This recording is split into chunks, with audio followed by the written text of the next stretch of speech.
امام الانبیاء تاجدار مدینہ صلی اللہ تعالیٰ علیہ وآلہ وسلم کے پاس آئے اور کافروں نے آ کر یہ کہا 1 سال آپ عبادت کرنے کے لیے تیار ہو جائیے، 1 سال آپ ہمارے معبودوں کو مان لیجئے، آپ ان کی عبادت کرنے کے لیے آ جائیے، آپ ان کو اپنا معبود مان لیجئے، آپ انہیں اپنا مشکل کشا مان لیجئے، پھر 1 سال ہم آپ کے راستے پہ چلیں گے، آپ کے بتائے ہوئے طریقے پہ چلیں گے، ہم بھی اللہ کی عبادت اسی طریقے سے کریں گے جیسے آپ اللہ کی عبادت کرتے ہیں۔ میرے آقا نے فرمایا، میرے پاک پیغمبر نے فرمایا، میرے پیارے نبی نے ارشاد فرمایا او مکے والو، مار کھانا برداشت کروں گا، تکلیف کو برداشت کروں گا، تمہارے تانوں کو برداشت کروں گا، لیکن اللہ کے سوا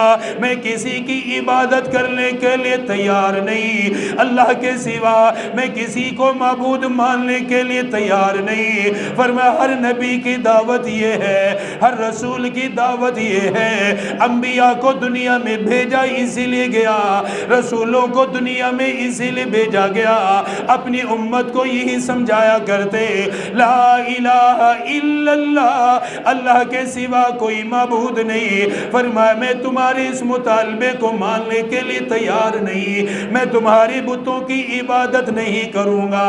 وہ کہنے لگے ٹھیک ہے، اگر آپ ہمارے بتوں کی عبادت کرنے کے لیے تیار نہیں تو پھر اگلی صورت یہ ہے، کم از کم آپ ہماری بتوں کی برائی نہ کیا کریں، ان کی کمزوریاں بیان نہ کیا کریں، ان کے عیوب بیان نہ کیا کریں، ان کے بارے میں یوں نہ فرمایا کریں یہ سننے پہ قادر کوئی نہیں، یہ بولنے پہ قادر کوئی نہیں، یہ نفع نقصان پہ قادر کوئی نہیں، یہ کچھ کرنے پر بھی قادر نہیں۔ آپ ان کی کمزوریاں بیان نہ کیا کریں، آپ ان کی مذمت بھی بیان نہ کیا کریں۔ میرے آقا نے فرمایا میں اللہ کی وحدانیت کو بیان کرتا رہوں گا، اللہ کی بادشاہت کو بیان کروں گا، میں علل اعلان یہ کہتا رہوں گا آسمان بنانے والا میرا اللہ ہے، زمین بنانے والا میرا اللہ ہے، کائنات کو چلانے والا میرا پروردگار ہے، آسمان و زمین اور ساری کائنات کا خالق میرا اللہ ہے۔ لہو ما فی السماوات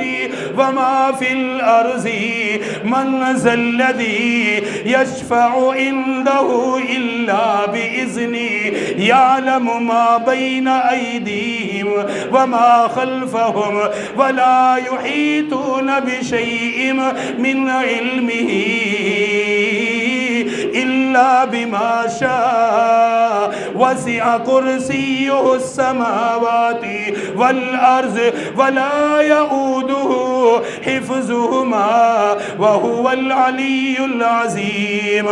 فرمایا اس کے سوا کوئی خالق نہیں، اس کے سوا کوئی معبود نہیں، آسمان کا مالک بھی وہ ہے، زمین کا مالک بھی وہ ہے، ساری بادشاہتیں اسی کے لیے ہیں۔ وہ رب اتنی طاقت والا ہے، ہر کمزوری سے پاک ہے، اسے نیند نہیں آتی، اسے اونگ بھی نہیں آتی، اس کی بادشاہت سب سے بڑی ہے۔ فرمایا میں اللہ کی توحید بیان کرتا رہوں گا اور ساتھ یہ بھی کہتا رہوں گا اللہ کے سوا کوئی عبادت کے لائق نہیں۔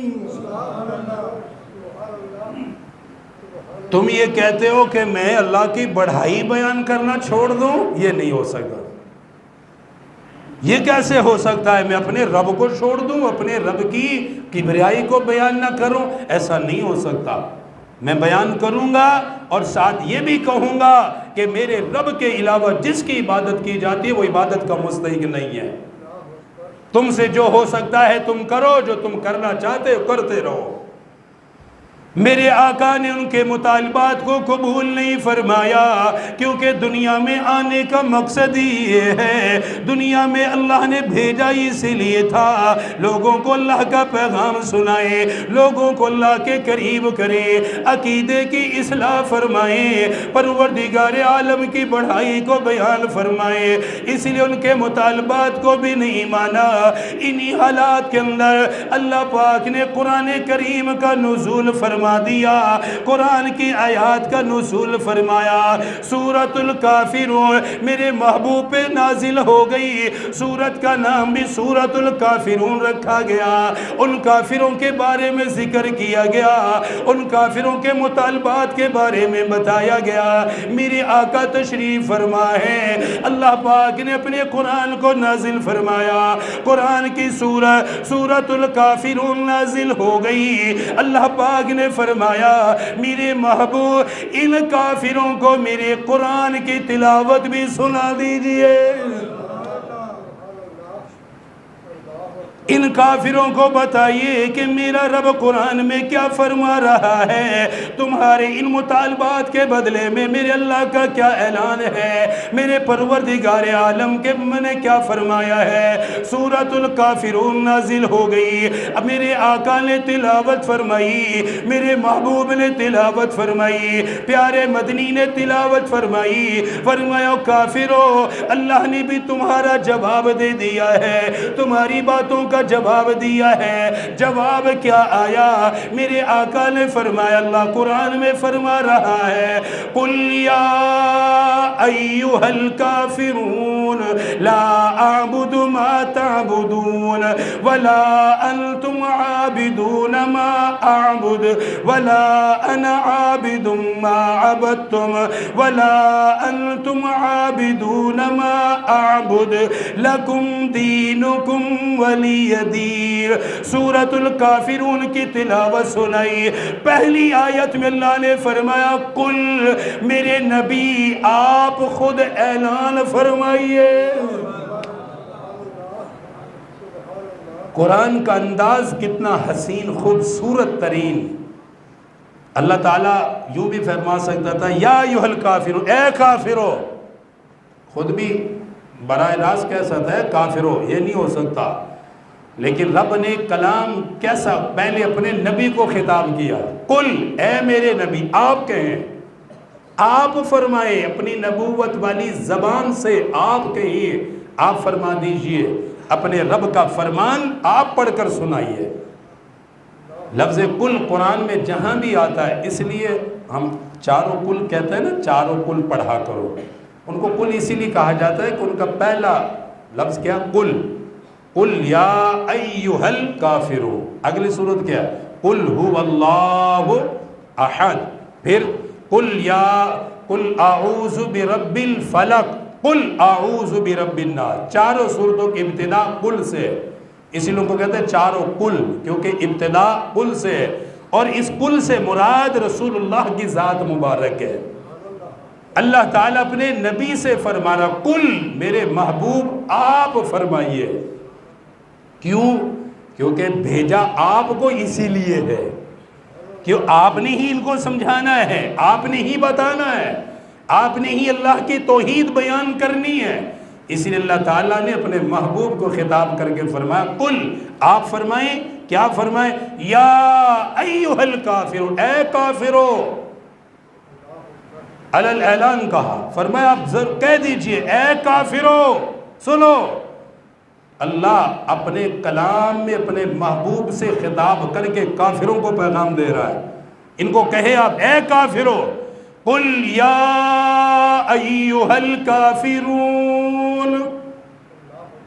سورۃ الکافرون کو نازل فرمایا، پہلی آیت میں اللہ نے اپنے حبیب سے خطاب کر کے فرمایا میرے محبوب آپ فرما دیجئے، آپ سے مطالبہ کرنے کے لیے آئے، آپ سے صلح کرنے کے لیے آئے، آپ سے یہ کہنے کے لیے آئے کہ آپ 1 سال ان کی بتوں کی پوجا کریں گے، آپ ان کے بتوں کی کمزوری بیان نہیں کریں گے، اسی اللہ نے فرمایا میرے محبوب اب اگلی بات بھی آپ ہی فرما دیجئے، اپنی زبان سے فرمائیے قل یا ایھا الکافرون، فرمائے اے کافرو سنو، کیا سنو؟ لا اعبد ما تعبدون، میں ان کی ہرگز عبادت نہیں کرتا جن کی تم عبادت کرتے ہو، لا اعبد، میں نہیں مانتا ان کو، میں نہیں ان کی عبادت کرتا، جن بتوں کے بارے میں تم کہتے ہو کہ مجھ سے صلح ہو جائے، کہ میں تمہارے بتوں کی مان لوں، تم میرے رب کی مان لو، یہ نہیں ہو سکتا۔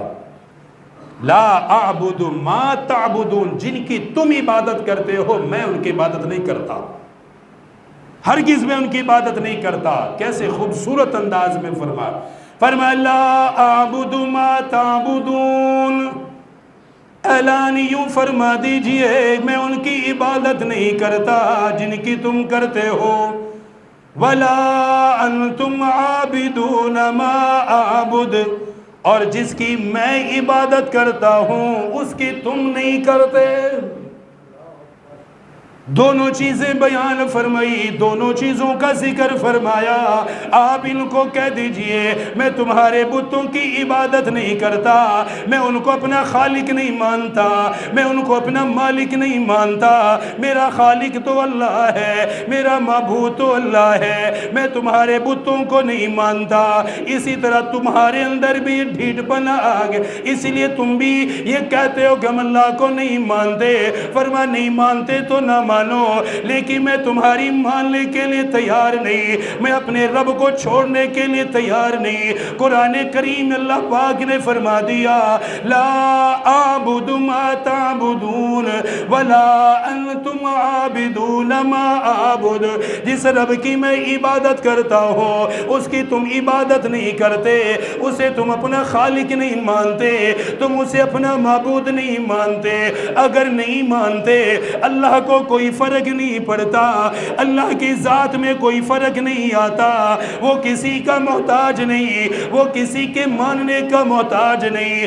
اگر ساری دنیا بھی انکار کرنے لگ جائے اللہ کی شان میں کوئی فرق نہیں آئے گا۔ اللہ اللہ ہے، اس کی ذات میں تو کوئی فرق نہیں۔ وہ کہنے لگے جی آپ ہماری نہیں مانیں گے، ہم آپ کی نہیں مانیں گے۔ فرمایا نہ مانو، میں تو نہیں مانتا تمہاری، میں کیسے مان جاؤں اللہ کو چھوڑ کر؟ اگر تم یہی کہتے ہو کہ میں تمہاری مانوں تو تم میری مانو۔ تو فرمایا نہ مانو، میں نہیں مانتا، کیونکہ اللہ کے سوا کسی غیر کو معبود ماننا یہ تو دنیا میں آنے کا مقصد ہی ختم ہو گیا، یہ تو میرے دنیا میں آنے کا مقصد ہی ختم ہو گیا۔ میں تو آیا ہی اس لیے ہوں کہ امت کو سمجھاؤں، لوگوں کو سمجھاؤں کہ مالک اللہ ہے، معبود اللہ ہے، بس اس کے علاوہ کوئی معبود نہیں ہے۔ لا اعبد، توجہ، لا اعبد ما تعبدون، جس کی میں عبادت کرتا ہوں تم اس کی عبادت نہیں کرتے، ولا انتم عابدون ما اعبد، اور نہ تم میرے اللہ کی عبادت کرتے ہو جس کی میں کرتا ہوں، نہ میں تمہارے بتوں کی عبادت کرتا ہوں۔ اور پھر ساتھ ولا انا عابد ما عبدتم ولا انتم عابدون ما اعبد، اگلی دو آیت میں فرمایا مجھ سے توقع بھی مت رکھنا۔ کیسی خوب، مجھ سے توقع بھی مت رکھنا، امید بھی نہ کرنا، نہ میں ماضی میں ان کو مانتا ہوں، نہ حال میں مانتا ہوں، نہ مستقبل میں مانوں گا۔ کہ اگر تمہارے اندر یہ ہو کہ آج نہیں مان رہا کل مان جائے، کل نہیں مان رہا پرسوں مان جائے گا، اگلے مہینے مان جائے گا، یا تم مجھے ستاؤ گے میں مان جاؤں گا، یا میرے صحابہ کو مارو گے میں مان جاؤں گا، یا تم ان کو شہید کرو گے میں مان جاؤں گا، یا تم مجھ سے بائیکاٹ کرو گے میں مان جاؤں گا۔ فرمایا امید بھی مت رکھنا، نہ آج مان رہا ہوں نہ مرتے دم تک مانوں گا، کبھی نہیں مانوں گا۔ علل اعلان فرمایا آج بھی انکار ہے، کل بھی انکار ہے، تم سے جو ہوتا ہے کر لو۔ یہ ہوتی ہے توحید، یہ ہے نبی کا حوصلہ، یہ ہے پیغمبر کی ثابت قدمی۔ ہماری طرح نہیں ہے کہ جب مرضی ڈگ بگا گئے، حالات کو دیکھ کے پریشان ہو گئے۔ معلوم ہے کہ اگر نہیں مانتے تو یہ کتنے ستائیں گے، معلوم ہے کتنے پریشان کریں گے، کتنا مار رہے ہیں صحابہ کو اور ماریں گے، اور انہوں نے مارا تھا، کتنا مارا صحابہ کو، یہاں تک کہ حضرت سمیہ خاتون، بوڑھی خاتون، رسول اللہ کے انکار کے بعد حضرت سمیہ کے دونوں پاؤں، ایک اونٹ کے ساتھ، دوسرا دوسرے اونٹ کے ساتھ، ایک کو دائیں طرف چلایا دوسرے کو بائیں، اور درمیان میں برچھی مار کے 2 ٹکڑے کر دیے۔ یہ توحید، یہ اللہ کا پیغام ویسے نہیں آیا، اس پہ بڑا خون لگا ہے۔ معلوم تھا یہ کریں گے، لیکن فرمایا نہ، قربانیاں اگر میرے صحابہ میں دے رہا ہوں تو اصل ٹھکانہ تو جنت ہی ہے، جانا تو وہیں پر ہے، آج نہیں تو کل جانا تو ہے، لیکن ہم آخری دم تک اللہ کی توحید بیان کرتے رہیں گے۔ فرمایا میں نہیں مانتا۔ آخری آیت میں پھر فرمایا لَكُمْ دِينُكُمْ وَلِيَ دِين، تمہارا دین تمہارے لیے، میرا دین میرے لیے۔ صاف برات کا اعلان لَكُمْ دِينُكُمْ وَلِيَ دِين، میرا مذہب، میرا راستہ، میرا اسلام فرمایا میرے لیے ہے، میرے صحابہ کے لیے ہے، میرے ماننے والوں کے لیے ہے، تمہارا طریقہ تمہارے لیے ہے۔ اور اس کا اگلا مطلب بھی یہ ہے کہ میرا راستہ، اس کا انجام میرے ساتھ ہے، تمہارے راستے کا انجام تمہارے ساتھ ہے۔ کہ میرا راستہ جنت کا ہے، تمہارا راستہ جہنم اور ابدی مصیبت کا ہے۔ یہ سورۃ الکافرون، اس لیے سرکار مدینہ صلی اللہ علیہ وسلم